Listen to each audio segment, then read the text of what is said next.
생물과 환경 봅시다. 자, 생태계의 구성. 자, 생태계는 생물적 요인과 비생물적 환경 요인이 서로 밀접한 관계를 맺고 유지되는 하나의 전체 시스템, 체계를 생태계라고 얘기를 해줘요. 그래서 이제 한 마리가 개체라고 합니다. 하나의 생명체. 그 다음에 개체군은 한 마리하고 같은 종이 모여 있는 거예요. 일정 지역에서 함께 생활하는 같은 종이 모여 있는 거를 개체군이라고 해요. 개체군이 여러 개가 있겠죠. 종이 여러 가지니까. 그렇죠? 다른 종들이 모여 있는 걸 뭐라고 하냐면 군집이라고 얘기를 합니다. 그러니까 여러 개체군이 일정 지역에 모여 살아가면서 형성한 개체군 집단, 이거를 군집이라고 하고, 군집에서 종이 많을수록 뭐가 높은 거예요? 다양성이 높은 거예요. 앞에서 했던 것처럼. 그 다음에 생태계는요, 이렇게 군집을 구성하는 개체군이 다른 개체군끼리 서로 상호작용을 주고받게 돼요. 상호작용을 주고받고, 그다음에 빛, 온도, 물, 토양 등의 환경과 영향을 주고받는 체계를 전체 생태계라고 해요. 그래서 생태계 안에는 이렇게 뭐예요? 생물적 요인과 비생물적 요인이 다 같이 포함이 됩니다. 그래서 생물적 요인은요, 식물, 동물, 세균 등 살아있는 모든 생물들을 다 포함을 해요. 그리고 얘네들의 역할에 따라서, 또는 역할도 있고요, 생태적 지위라고 하는 것도 있습니다. 역할 또는 생태적 지위에 따라서 생산자, 소비자, 분해자로 나눠집니다. 아마 여러분들이 이거 이제 중학교 때도 봤을 거예요. 자, 생산자. 빛 에너지를 이용을 해서 무기물이라면은 재료가 이산화탄소하고 물이죠. 무기물로부터 유기물인 포도당을 생산하는 과합성을 하는 독립영양생물이다. 독립영양은 뭐냐면 스스로 양분을 만들어낼 수 있는 생물을 독립영양이라고 얘기를 해요. 그래서 과합성을 할 수 있는 녹색식물은 다 뭐가 됩니까? 예, 독립영양생물에 해당이 됩니다. 생산자가 가능한 거예요. 그래서 녹색식물, 식물성 플랑크톤, 그 다음에 조류. 예, 조류는 새 조류가 아니에요. 예, 녹조류, 갈조류, 해조류 같은 것들을 얘기를 해주는 겁니다. 자. 그 다음에 소비자. 스스로 양분을 합성을 할 수가 없기 때문에 반드시 먹이를 섭취를 해줘야 돼요. 그래서 얘네들을 뭐라고 하냐면 종속 영양생물이라고 합니다. 다른 종으로부터 뭘 해야 되는 거예요? 포식을 해야 되는 거예요. 포식. 잡아 먹어야 되는 거예요. 그래서 초식동물 등의 1차 소비자, 육식동물 등의 2차 소비자, 그 다음에는 동물성 플랑크톤, 이런 것들을 소비자다라고 얘기를 해주고요. 맨 마지막에 분해자는 생물의 사체나 배설물에 들어있는 유기물을 분해해요. 분해한다는 소리는 뭘 한다는 소리냐면은 호흡을 한다는 소리예요. 그래서 분해를 해서 에너지를 얻어 살아가는, 얘도 마찬가지로 종속 영양생물에 해당이 됩니다. 그래서 세균이나 곰팡이, 버섯도 뭐 곰팡이 종류에 해당이 되겠죠. 이런 것들이 바로 분해자에 해당이 돼요. 그러면 비생물적 요인은 뭐라고 보면 되냐면 환경적 요인에 해당이 됩니다. 그래서 생물을 둘러싼 빛, 공기, 물, 토양, 온도 등의 무기환경적인 요인이에요. 그래서 빛, 온도, 물, 공기, 토양, 그러니까 이런 것들이 뭐에 영향을 주는 거예요? 생물적 요인에 영향을 주게 되는 거고, 이 환경들에 적응하면서 생물들이 살아가게 되는 거예요. 그래서 보면은 생물적 요인과 비생물적 요인에 서로 영향을 주고 받게 되는데, 여러 가지 비생물적 요인은 생물적 요인의 생활에 크게 영향을 미치고, 거꾸로 생물적 요인도 비생물적 요인에 영향을 줘요. 서로 영향을 주고 받아요. 그래서 보면은 이렇게 비생물적 요인인 빛, 온도, 물, 공기, 토양이 생물학적 요인에 영향을 주는 걸 뭐라고 불러주냐면 작용이라고 불러줘요. 그 다음에 거꾸로 생물적 요인이 이렇게 비생물적 요인 환경에 영향을 주는 건 뭐라고 불러주냐면은 반작용이라고 불러줍니다. 그 다음에 거꾸로 거꾸로는 아니고 생물적 요인들 중에 이렇게 생산자, 소비자, 분해자, 그러니까 예를 들어서 생산자는 소비자한테 어떻게 돼요? 잡아먹히죠. 피식. 얘는 잡아먹죠. 얘도 이쪽으로 이런 식으로 영양분이 이동을 하게 되죠. 그렇죠. 이거를 뭐라고 하냐면 생물적 요인들끼리 서로 영향을 주고받는 거를 뭐라고 하냐면 상호작용이라고 해요. 그래서 작용은 환경이 비생물적 요인이 생물적 요인에게 영향을 주는 거를 작용, 거꾸로 반작용은 생물적 요인이 비생물적 요인에 영향을 주는 거를 반작용. 네. 거꾸로 이제 생물적 요인들끼리 서로 영향을 주고받는 건 상호작용이라고 해요. 그럼 이거는 뭐가 있냐면 예를 들어서 작용은 이거죠. 빛의 세기가 세졌더니 광합성량이 늘어났다. 이 경우는 작용이에요. 그렇죠? 근데 숲이 우거진 곳은 나무가 없는 초원보다는 온도가 더 낮다. 이 경우는 뭐가 돼요? 반작용에 해당이 되는 거죠. 그렇죠? 자, 그러면 여기서 환경과 생물의 관계 한번 봅시다. 일단 첫 번째, 빛과 생물. 빛은 광합성의 에너지원입니다. 광합성은 대표적인 무슨 작용? 흡열 반응에 해당이 되고 동화작용에 해당이 되죠. 반드시 에너지를 얻어야지 일어나게 되고요. 생태계에서 공급되는 모든 에너지의 근원이 바로 뭐예요? 빛에너지. 정확하게는 태양 복사 에너지에 해당이 돼요. 태양 복사 에너지로 생물은 빛의 세기와 파장과 일조 시간, 이 세 가지가 빛에 영향을 주는 요인들에 해당이 돼요. 자, 그러면 일단 빛의 세기가 생물에, 특히나 보통은 생물 중에서도 식물에 영향을 많이 주게 되는데, 보면은 이 빛의 세기는 잎의 두께에 영향을 줘요. 예를 들어서 여러분들 나무가 이렇게 있으면, 자, 이렇게 나무가 있으면 나무 윗부분은 빛을 많이 받죠. 상대적으로 아랫부분은 어떻게 되니까 빛을 덜 받죠. 그죠? 그러니까 위에는 가릴 게 없으니까 이 윗부분은 상대적으로 많은 양의 빛을 받을 거고, 이 아랫부분 같은 경우에는 빛의 양이 어떻게 돼요? 적어진단 말이에요. 그러니까 한 그루 안에서도 이 바깥쪽이나 위쪽하고 이 안쪽에 있는 나뭇잎하고 나뭇잎의 두께나 면적이 어떻게 돼요? 달라요. 그래서 이걸 뭐라고 하냐면은 잎의 두께, 빛의 세기가 강한 곳에서는 잎이 면적이 좁고요. 잎의 면적이 좁고 두께가 두꺼워요. 이거를 뭐라고 하면 양엽이라고 해요. 양엽. 면적이 좁고 두꺼워요. 왜? 빛이 충분히 세게 오니까 굳이 넓게 받을 필요가 없어요. 좁아요. 그리고 두툼해요. 빛의 세기가 세니까. 그리고 빛의 세기가 약한 곳, 이렇게 안쪽에 있는 나뭇잎이던가 아니면 아래쪽에 있는 나뭇잎은 얇고가 아니라 얇고예요. 얇고. 예, 면적이 넓고 두께가 얇아요. 알겠죠? 두께가 얇고 넓어요. 면적이 넓습니다. 그래서 빛을 어떻게 돼요? 더 많이 받아야 된단 말이에요. 그래서 이걸 뭐라고 불러준다? 음역이라고 불러줘요. 그래서 빛이 더 양지 바른 곳에서는 잎의 면적이 좁고 두껍고, 그 다음에는 빛이 적은 곳에서는 어떻게 된다?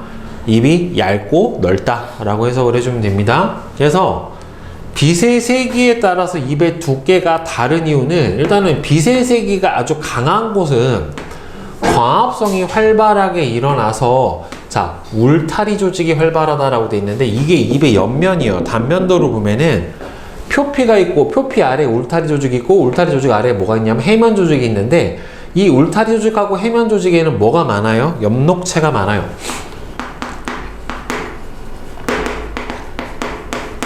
특히나 가장 많은 엽록체가 있는 곳이 어디냐면 여기 울타리 조직에 가장 많은 엽록체가 존재를 해요. 그러니까 양엽은 빛의 세기가 세니까 어떻게 돼요? 광합성 양이 많겠죠. 활발하게 일어나니까 울타리 조직도 두껍고 해면 조직도 상대적으로 두껍게 나타나고, 음역 같은 경우에는 이렇게 울타리 조직이 굉장히 얇고요. 해면 조직도 상대적으로 얇은 것을 알 수 있습니다. 이거는 왜 그러냐면은 빛이 세기가 세니까 이 끝까지 잘 통과가 될 수 있지만은 빛이 약하면 끝까지 잘 못 들어가니까 이렇게 잎의 두께를 얇게 만든다 라고 보시면 돼요. 그래서 두껍고 좁고 넓고 얇고 넓다 라고 생각을 해주면 됩니다. 자, 그 다음에 이제 빗의 파장 봅시다. 빗의 파장. 여기가 조금 어려워요.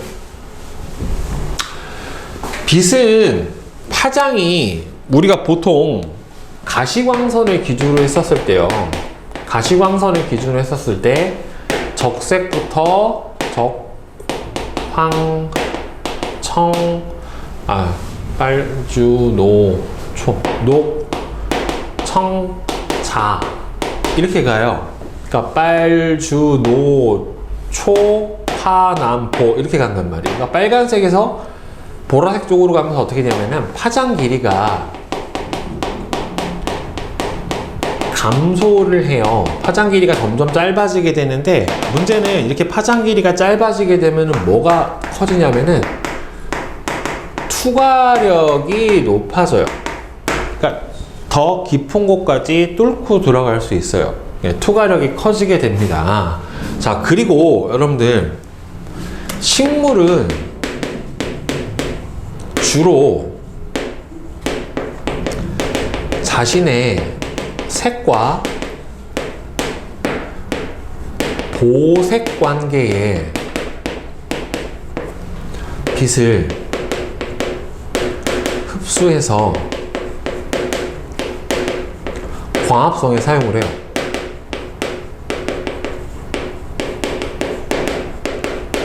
자, 식물은 주로 자신의 색과, 그러니까 자신이 갖고 있는 색깔, 보통은 무슨 색이에요? 녹색이죠. 그쵸? 녹색깔하고 보색 관계의 빛을 흡수해서 광합성에 사용을 하는데, 여러분들 보색이 뭐예요? 보색. 색의 삼원색이 있고 빛의 삼원색이 있잖아요. 보통 빛의 삼원색 RGB라고 합니다. R 뭐야? 레드, G 그린, B 블루. 이게 세 가지인데, 보색광은 원래 보색은 서로 섞었을 때 검정이 되는 색이 보색이에요. 그런데 보색광은 서로 혼합 시에 백색이 되는 빛을 보색광이라고 해요. 서로 혼합해서 쓸 때 백색이 되는 거. 여러분들 원래 빛의 삼원색을 다 섞어버리면은 무슨 색이 나와요? 흰색, 백색광이 나온단 말이에요. 그런 것처럼 섞었을 때 서로 백색이 나오는 빛을 보색이라고 하는데, 주로 식물은 보색광을 주로 흡수를 해요. 그리고 자신의 색하고 같은 색깔은 다 뭐랍니까? 거의 반사를 해버립니다. 자, 그래서 일단 이 바다의 깊이에 따라 투과되는 빛의 파장과 양이 다르기 때문에 이 바다의 깊이에 따라 서식하는 해조류의 종류가 달라요. 여러분들 대표적으로 바다 해조류 뭐 있어요? 우리가 보통 해초라고 하는 게 해조류예요. 미역, 김, 다시마, 뭐 파래, 우뭇가사리 이런 것들이 바로 뭐 톳 이런 것들도 바로 이 해조류에 해당이 되는데, 보면은 이 적, 황, 녹, 청, 자로 갈수록 파장이 길어져요. 파장이 짧아져요. 그러니까 투과력이 커져요. 그러니까 여기서 보면은 가장 얕은 곳까지밖에 못 들어가는 게 누구예요? 적색광이에요. 적색광이 주로 가장 얕은 곳, 그 다음이 황색광이 조금 더 깊은 곳, 그 다음에는 청색광이 가장 깊은 곳으로 들어가요. 그러면 이건 파장이 짧을수록 투과력이 좋아서 더 깊은 곳까지 투과가 되는 거고, 주로 적색광을 광합성에 이용을 하는 거는 녹색조류인 녹조류에 해당이 돼요. 미역 같은 거. 그 다음에 황색광을 주로 이용을 하는 애들은 뭐냐면은 다시마와 같은 갈조류에 해당이 됩니다. 그 다음에 청색광을 주로 사용을 하는 해조류는 홍조류에 해당하는 김 같은 것들에 해당이 돼요. 그러니까 이게 얘네들이 각 조류가 이게 최소 깊이가, 생존 가능한 최소 깊이가 이렇게 다른 이유는 바로 빛의 파장에 따라 투과도가 다르고, 각 해조류가 광합성에 사용하는 빛의 파장의 종류가 어떻기 때문에 그래요? 다르기 때문에 나타나게 되는 현상입니다. 알겠어요? 네, 그래서 이건 두 가지예요.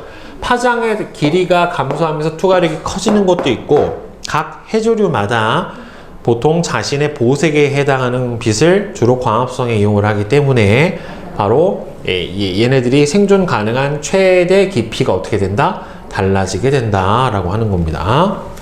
자, 그 다음에 일조시간하고 생물. 이 일조시간은요, 빛을 비치는 시간, 그러니까 햇빛이 떠 있는 시간에 해당이 돼요. 일조시간이 왜 중요하냐면, 보통 이 일조시간 때문에 뭐가 결정이 되냐면은, 이 생식 호르몬들이 결정이 돼요. 식물이 꽃을 피우는 거는 일종의 생식이에요. 왜? 얘들이 꽃가루를 만들고 수정이 되고 수분이 되고 열매를 맺고 하는 과정이기 때문에, 따라서 생식 호르몬 또는 꽃을 피우는 개화 호르몬, 이런 것들이 이 일조 시간에 따라서 달라져요. 그러니까 번식을 봄에 하는 애들이 있고 가을에 하는 애들도 있고, 꽃도 여러분들 봄꽃, 여름꽃, 가을꽃 다르잖아요. 그렇죠? 그러니까 빛을 비추는 시간에 따라서 이 개화가 달라져서 그래요. 자, 붓꽃은 일조 시간이 길어지는 봄하고 여름에 주로 피고, 코스모스는 일조 시간이 짧아지는 가을에 주로 꽃이 핍니다. 코스모스도 그렇고 가을꽃 대표적으로 뭐가 있어요? 국화, 이런 것들도 이래요. 그래서 봐봐, 이렇게 일조 시간이 길어지는 봄하고 여름에 피는 꽃을 뭐라고 하냐면, 빛이 길어야 꽃이 피는 식물, 장일식물이라고 하고요. 낮이 짧아야, 밤이 길어야 꽃을 피는 식물을 단일식물이라고 합니다.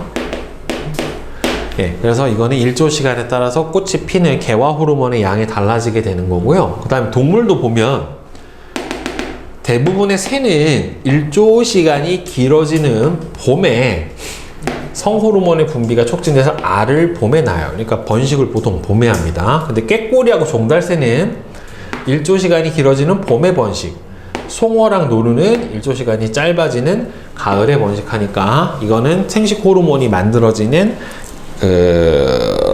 양이 이 생물의 종에 따라서 다르다. 그러니까 번식 시기가 다르다. 온대 지역의 곤충은 가을에 낮의 길이가 짧아지면 겨울잠을 자고, 이른 봄에 낮 길이가 길어지면은 활동을 시작을 하고 번식을 하게 됩니다. 그래서 보통 동면을 하는 경우도 곤충 말고도 모두 있어요. 일조 시간에 따른 거니까, 저건 온도가 아니에요. 저건 일조 시간에 따른 거니까. 그러니까 여러분들이 알고 있는 곰이나 뱀이 동면하는 거하고는 좀 다른 겁니다. 알겠죠? 그거는 추워서 자는 거고, 얘네들은 빛을 비춰주는 시간, 해가 떠 있는 시간에 따라 달라지게 되는 거예요. 자, 그 다음에 이제 토양하고 생물. 자, 물질과 에너지를 순환하게 하고 육상 식물과 지렁이, 두더지, 토끼, 미생물 등의 수많은 생물들의 서식지가 되는 곳이 바로 지각 토양에 해당이 됩니다. 자, 토양 속에 뭐가 많아요? 미생물이 굉장히 많아요. 세균도 있고 곰팡이도 있고. 미생물은 죽은 생물의 사체나 배설물을 무기물로 분해를 해서 다시 다른 생물에게 제공하거나, 보통은 누구한테 제공해요? 식물한테 제공을 합니다. 식물은 무기 영양소를 흡수해야 되니까, 또는 비생물적 환경으로 다시 토양으로 돌려보내요. 토양 속에 물에는 다양한 무기물이 녹아 있어서, 그러니까 무기물이 이온 상태로 녹아 있어요. 식물의 양분으로 이용이 되고요. 토양 속 공기는 세균의 서식에 영향을 준다라고 되어 있죠. 그러니까 이 위에 표층 부분 같은 경우에는 산소가 충분해요. 그래서 산소호흡을 호기성 세균이라고 하는 것들이 존재를 주로 하고요. 아주 깊은 곳으로 들어와 버리면 여기는 산소랑 거의 접촉을 못 한단 말이에요. 그래서 산소 없이 호흡하는 주로 현기성 세균이라고 하는 게 존재를 하게 됩니다. 그래서 호기성 세균은 산소 호흡을 하고, 현기성 세균은 무산소 호흡을 합니다. 네, 자, 그 다음에 뒤로 넘겨서 이제 온도와 생물 봅시다. 자, 생물의, 여러분 우리 앞에서 물질 대사 했는데, 생물의 물질 대사에는 반드시 뭐가 필요합니까? 효소가 필요하죠. 그쵸? 왜? 효소는 일종의 촉매작용을 하고요. 효소가 필요한 이유는 이 효소가 체온 범위의 낮은 온도에서도 물질 대사가 일어날 수 있게, 화학 반응이 일어나게 해줄 수 있는 일종의 촉매다라고 했는데, 이 효소가 단백질로 되어 있는 유기촉매이기 때문에 작용은 일정한 온도 범위, 그러니까 여기에는 이건 체온 범위에 안에서 일어나기 때문에 생물은 주변 온도에 다양한 방법으로 적응을 해요. 그러니까 자기의 체온을 낮추지 않고 일정 수준 이상으로 유지를 하려고 계속 노력을 한다는 말이에요. 그래서 이거 무슨 동물? 정온 동물이라고 하죠. 사람도 그렇죠. 그죠? 사람도 36.5도에 체온이 일정하게 유지가 되잖아요. 자, 그래서 동물의 적응 보면은 일단 보통 겨울잠, 이거는 아까 했던 동면하고 달라요. 곤충의 동면은 일조시간이고 동물의 동면은 온도예요. 겨울에 체온이 낮아져서 물질 대사가 원활하게 일어나지가 못하기 때문에 왜? 효소 작용이 잘 못해요. 그래서 겨울잠을 자버립니다. 개구리나 곰이나 박쥐나 아니면은 뱀도 그래요, 뱀. 그 다음에 햇빛을 받는 양을 조절해서 체온을 유지합니다. 그러니까 여러분도 도마뱀이나 뱀 같은 애들 보면은 봄에는 어떻게 하냐면은 바위나 이런 데 와서 몸을 최대한 이렇게 펴가지고 어떻게 돼요? 햇빛을 받으려고 해요. 왜? 체온을 올리려고 하는 거예요, 결국에. 자, 이 나마쿠와 카멜레온은 온도가 높을 때는 몸의 색을 밝게, 온도가 낮을 때는 몸색을 어둡게 해요. 왜? 여러분 검정색이 주로 뭘 많이 흡수합니까? 열을 잘 흡수하잖아요. 그렇죠? 그러니까 어둡게 만들어줍니다. 그 다음에는 체온을 유지하기 위해 깃털이나 털이 발달을 하고, 새도 보면 밖에 깃털이 있지만 안에는 보송보송한 솜털이 있어요. 네, 우리 그거 다 뽑아서 뭘로 입어? 오리털. 그죠? 오리털, 거위털, 파카로 입게 되죠. 그 다음에는 피하 지방층이 두꺼워서 몸에서 열이 나는 것을 막아줘요. 바다사자, 물개, 고래 이런 기름 엄청 많죠. 그죠? 그 다음에 특히나 추운 지방에 사는 애들 같은 경우는 어떻게 돼요? 털이 특히나 복실복실하죠. 그죠? 그 다음에 포유류는 서식지 기온에 따라 몸집과 몸의 말단 부분의 크기가 달라요. 자, 보면 보통 추운 지방에 사는 동물일수록 신체의 말단 부분, 귀, 코, 발, 꼬리, 이 부분이 신체의 말단 부위예요. 이 부분이 추운 지방에 사는 애들일수록 어떻게 돼요? 작아요. 왜? 이 말단 부위에서 뭘 많이 손실해요? 열을 많이 손실해요. 그러니까 더운 지방에 사는 애들일수록 특히나 귀가 굉장히 커요. 여러분들 사막여우 보면 귀 이만하잖아요. 그죠? 근데 북극여우는 귀 요만해요. 북극곰은 귀가 거의 있지도 않아요. 굉장히 조그마단 말이에요. 그러니까 왜? 여기로 뭘 많이 뺏기니까? 열을 많이 뺏기니까. 대신에 몸집은 어떻게 돼요? 커요. 추운 지방 애들은 대부분 다 퉁실퉁실 하잖아요. 그죠? 네. 그래서 추운 지역의 여우는 몸의 크기가 크고 말단 부위가 작아 열을 방출하는 걸 막고요. 더운 지방의 여우는 몸집은 작고 귀가 커요. 그래서 열을 잘 방출하는데 실제로 중요한 게 이거예요. 동물은, 그러니까 실제로 여러분들 몸집이 동물이 커진다라고 하면 동물이 갖고 있는 게 두 가지가 있어요. 체표면적이 있고요. 체부피가 있어요. 체표면적은 몸의 전체 바깥 면적이에요. 그 다음에 체부피는 뭐냐면은 여러분들 물 가득 담아놓은 데다가 풍 들어갔었을 때 넘쳐나는 거예요. 그러니까 이 몸의 부피예요. 그러면 여러분 봐봐. 몸집이 커지면 부피는 어떻게 돼요? 몸집이 커지면 체부피가 어떻게 돼? 커지죠. 면적도 커지죠. 그런데 몸집이 실제로 클수록 어떻게 되냐면 몸의 부피당 표면적 값은 어떻게 돼요? 작아져요. 코끼리하고 여러분들 쥐하고 비교해 보면은 몸의 부피당 표면적 값은 누가 더 크냐면 쥐가 커요. 그러니까 전체 부피하고 전체 표면적은 코끼리가 크지만 부피당 표면적 값은 어떻게 된다? 쥐가 커요. 그래서 그래서 부피당 표면적 값이 클수록 어떻게 되냐면 몸에 열 발산이 많아요. 몸에 열 발산량이 많아요.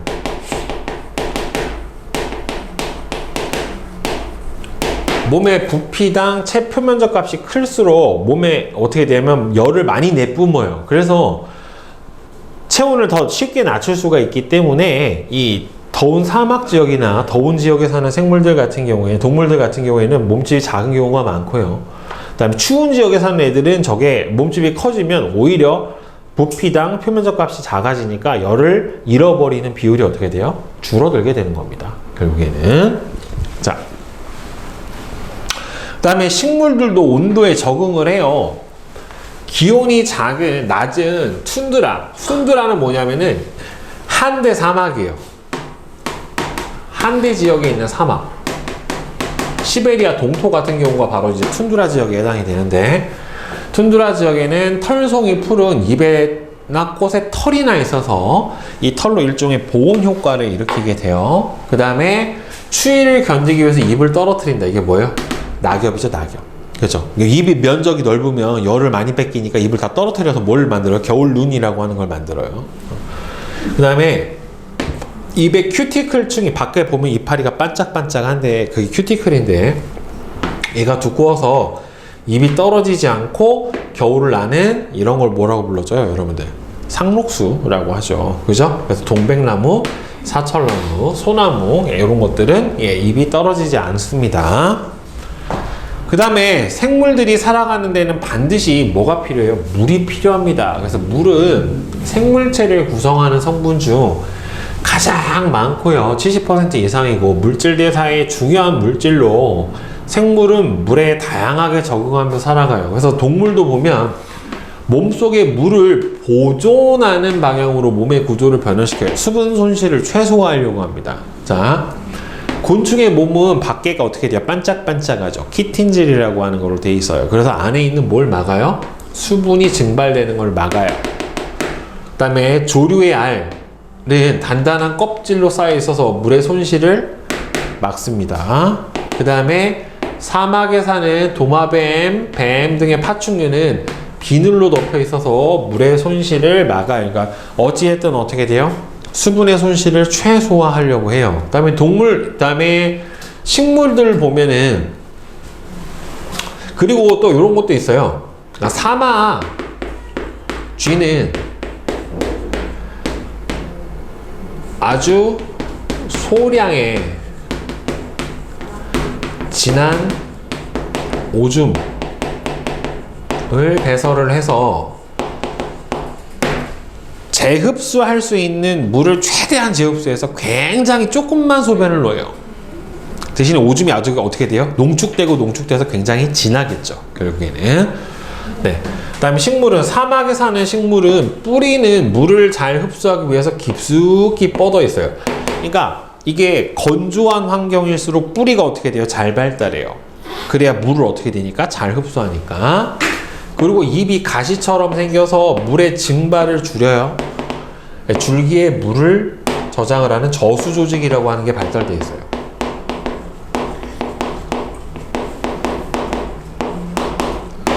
자, 그 다음에는 물에 사는 식물은 관다발하고 뿌리가 잘 발달해져. 왜? 지천이 물이니까 굳이 열심히 흡수할 이유가 없다라고 보시면 되겠죠. 그 다음에 공기하고 생물 보면은, 공기는 생물의 호흡하고 광합성에 이용이 되는데, 이게 사람대로 보면 여러분들 왜 고산지대 사는 사람들이 있죠. 네팔이나 이런 히말라야 같은 그 고산지대 사는 사람들은 보면은 낮은 평지에 사는 사람들보다 뭐가 더 많냐면은 적혈구의 수가 혈액 부피당 많아요. 그래서 더 많은 적혈구를 가지고 있어서 낮은 산소 분압에서도 산소를 좀 더 효율적으로 어떻게 된다? 운반할 수가 있어요. 그리고 여러분들 적혈구가 많으면 그래서 얼굴이 어떻게 돼요? 약간 붉어요. 그래서 홍조를 띠게 되는 불구스름한 경우가 좀 많이 존재하게 됩니다. 자, 기초 탄탄 문제 풀이를 해봅시다. 1번에 5, 2번에 2, 3번에 5, 4번에 5, 5번에 2, 6번에 4번입니다. 질문 있으세요? 없어요? 네. 자, 그러면 뒤에 내신 만점 문제 보자. 1번에 3, 2번에 3, 3번에 5, 4번에 2, 5번에 4, 6번에 4, 그 다음에 7번. 그림은 여러 지역에 서식하는 여우의 모습을 나타냈어요. 자, 얘 귀 제일 큰 애가 얘가 사막여우, 얘가 북궁여우, 얘가 온대여우. 자, 이렇게 보시면 될 텐데, 가장 추운 곳에서 서식할 것으로 생각되는 여우는 가에 해당이 되고요. 지역마다 서식하는 여우의 귀 크기가 다른 까닭은 여기는 추운 지역에 사는 여우일수록 신체에 말단 부위가 귀가 작아야 열 손실이 적기 때문에 추운 지역에 살수록 귀의 크기가 작아진다 라고 볼 수가 있겠고, 더운 지역에 사는 여우일수록 귀의 크기가 커서 열을 잘 방출을 해야 체온 유지가 잘 될 수가 있겠죠. 그죠? 자, 그 다음 8번은 그림은 수심에 따른 해조류의 분포를 나타냈습니다. 이와 같은 현상과 관련이 깊은 환경 요인은 바로 뭡니까? 빛의 파장입니다. 자, 수심에 따라 서식하는 해조류의 종류가 달라지는 까닭. 일단 첫 번째 뭐예요? 빛의 파장에 따라 투과력이 달라 도달하는